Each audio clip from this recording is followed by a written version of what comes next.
Risma Chandra Yuliansyah dari kelas D. Saya akan menjelaskan hasil pengamatan evaporasi atau penguapan air dengan jangka 10 hari. 2 hari pertama pada pagi hari 4 cm dan sore hari menjadi 3,7 cm. Di hari kedua diisi air dengan 4 cm, sorenya menjadi 3,6 cm. Hari ketiga menjadi 3,8 cm. Hari keempat menjadi 3,6 cm. Hari kelima menjadi 3,7 cm. Hari keenam 3,7 cm. Hari ketujuh 3,9 cm.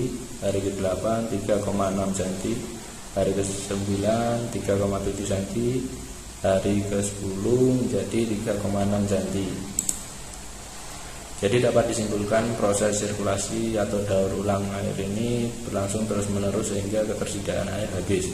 Salah satu tahapan proses daur ulang ini adalah evaporasi atau proses penguapan air.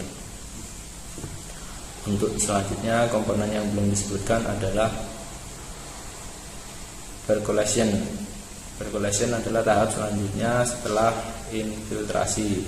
Dalam tahap ini, air yang diserap melalui pori-pori tanah bergerak secara vertikal maupun horizontal menuju muka air tanah. Kenalkan, nama saya Risma Yuliani dari kelas Teknik Sipil D. Akan menjelaskan yang nomor 1, yaitu tentang penguapan air yang telah diisikan di wadah transparan dan diamati selama 10 hari. Hasilnya, dari hari pertama dari 8 cm kemudian turun menjadi 7,7 cm yang selisihnya 0,3. Hari kedua selisihnya menjadi 1,2 dan hari ketiga selisihnya menjadi 0,6 cm. Hari keempat selisihnya menjadi 1 cm. Hari kelima turunnya hanya 0,2 cm. Hari keenam penurunannya hanya 0,5 cm. Hari ke-7 penurunannya hanya 0,4 cm. Dan hari ke-8 penurunannya hanya 1,6 cm. Hari ke-9 penurunannya 2 cm. Dan hari ke-10 penurunannya adalah 1,8 cm. Sehingga setelah dirata-rata penurunan atau penguapan air itu hanya sekitar 0,96 cm. Jadi penguapan air itu berbeda-beda tergantung dengan kondisi cuaca. Jika panas maka penurunan yang terjadi semakin banyak, dan kalau udaranya dingin atau tidak begitu panas maka penurunan yang terjadi hanya sedikit. Kemudian saya jelaskan yang nomor 2, yaitu komponen yang tidak ada dalam proses hidrologi adalah yang pertama Tokva, yaitu hujan yang menembus vegetasi. Yang kedua, percolation, yaitu gerakan air ke bawah dari zona tidak jenuh yang terletak di antara permukaan tanah sampai permukaan air tanah zona jenuh. Terima kasih. Assalamualaikum warahmatullahi wabarakatuh. Saya Diva Putri Liandari dari kelas D dengan NIM 20100322011232. Baiklah, pada kesempatan ini saya akan menjelaskan mengenai tugas 5 dari mata kuliah hidrologi. Setelah melakukan eksperimen pengamatan evaporasi selama 10 hari, berikut ini saya akan menjelaskan penurunan yang terjadi dari bejana yang saya isi air selama 10 hari. Hasil pengamatan evaporasi yang terjadi selama 10 hari adalah sebagai berikut. Hari pertama, yaitu bejana saya isi setinggi 7,5 cm dan pada sore hari hanya tertinggal sebesar 7,3 cm. Artinya terjadi penurunan sebanyak 2 mm. Pada hari kedua, bejana diisi kembali setinggi 7,5 cm dan pada sore hari diukur hanya tertinggal sebesar 7,1 cm. dan artinya terjadi penurunan sebesar 4 mm. Pada hari ketiga, bejana diisi setinggi 7,5 cm kembali, dan pada sore hari diukur air yang ada di dalam bejana tertinggal 7,2 cm dan terjadi penurunan sebesar 3 mm. Pada hari keempat, bejana diisi penuh kembali setinggi 7,5 cm dan terjadi penurunan pada sore hari menjadi 7 cm. Artinya terjadi penurunan sebesar 5 mm. Pada hari kelima, bejana diisi penuh kembali setinggi 7,5 cm. Kemudian pada sore hari, air yang tertinggal adalah sebesar 7,2 cm. Terjadi penurunan 3 mm. Pada hari ke-6, bejana diisi setinggi 7,5 cm dan pada sore hari, air yang tertinggal di dalam bejana setinggi 7,2 cm dan terjadi penurunan sebesar 3 mm. Pada hari ke-7, setelah di pagi hari, bejana diisi air setinggi 7,5 cm dan pada sore hari, air yang diukur di dalam bejana tertinggal 7,1 cm. Artinya terjadi penurunan 4 mm.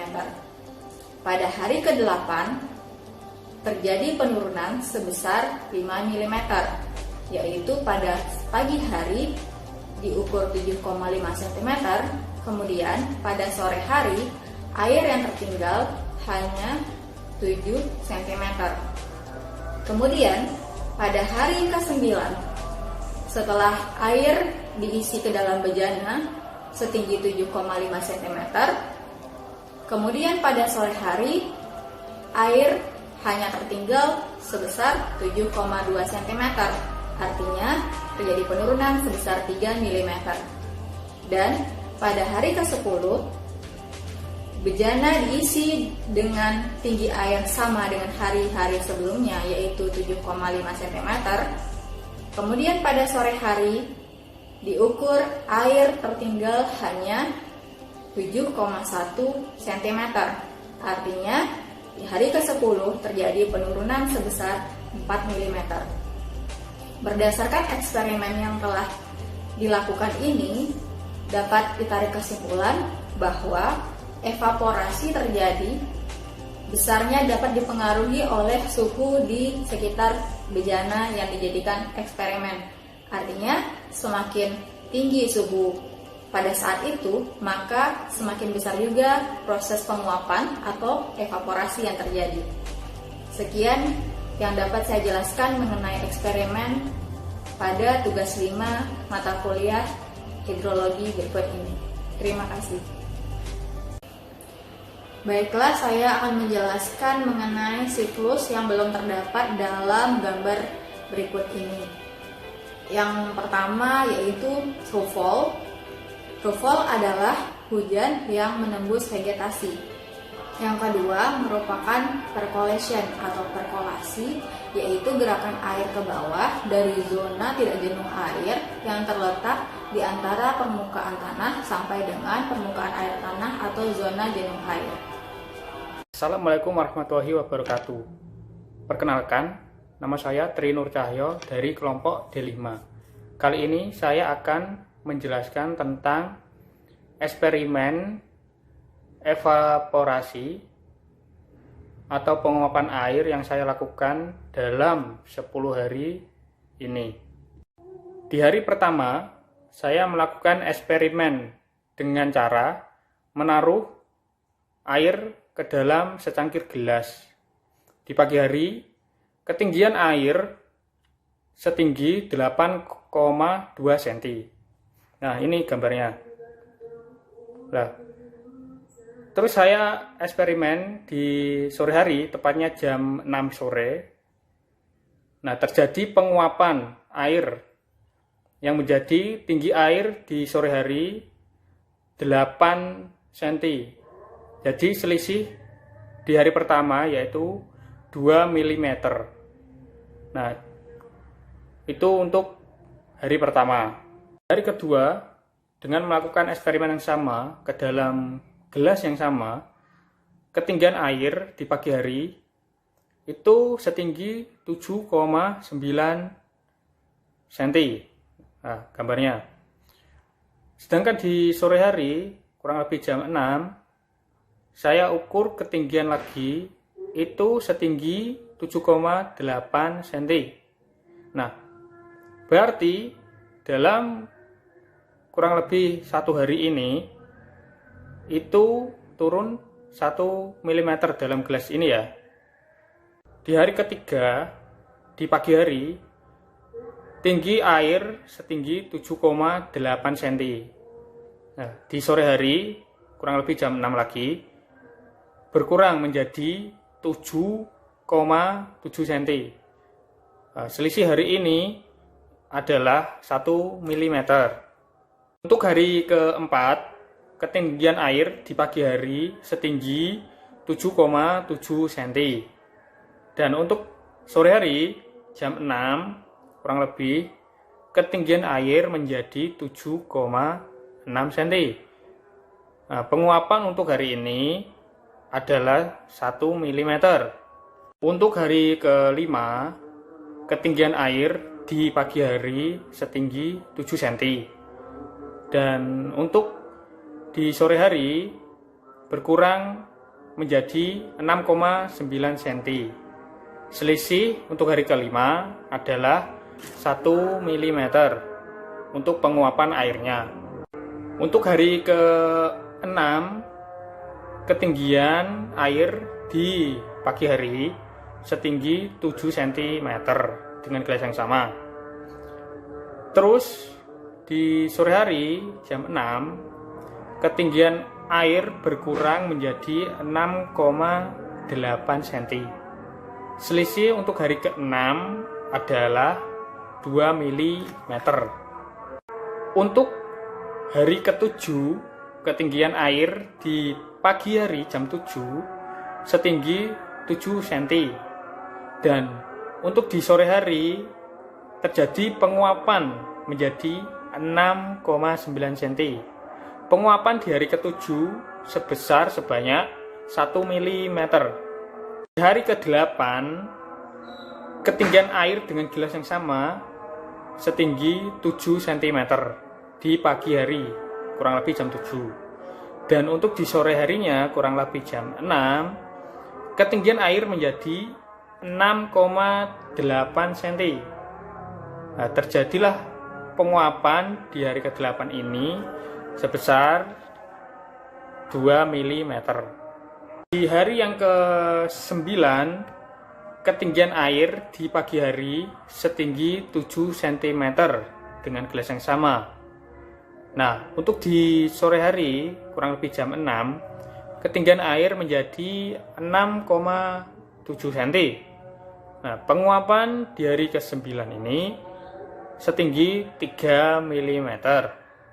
Hari yang terakhir atau hari ke-10, di pagi hari, ketinggian gelas setinggi 7 cm dengan gelas yang sama.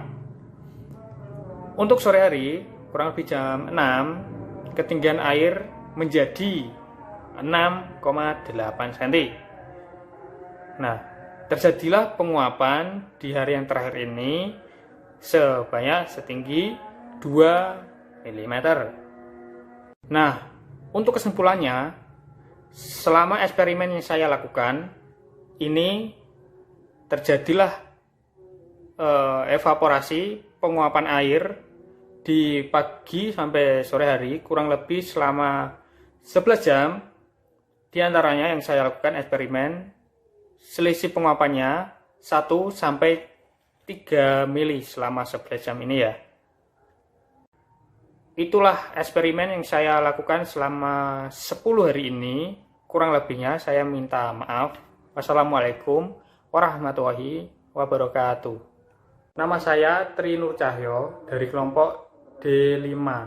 Kali ini saya akan menjawab pertanyaan yang saya ketahui, yaitu komponen-komponen yang belum disebutkan dalam siklus hidrologi yang ada di gambar ini. Yang pertama adalah thaw-fall, yaitu hujan yang menembus vegetasi. Dan yang kedua adalah percolation, yaitu gerakan air ke bawah dari zona tidak jenuh yang terletak di antara permukaan tanah sampai dengan permukaan air atau zona jenuh. Itu adalah jawaban yang saya ketahui tentang siklus-siklus hidrologi yang ada di gambar itu. Jika ada kekurangan dalam jawaban saya mohon maaf yang sebesar-besarnya. Wassalamualaikum warahmatullahi wabarakatuh.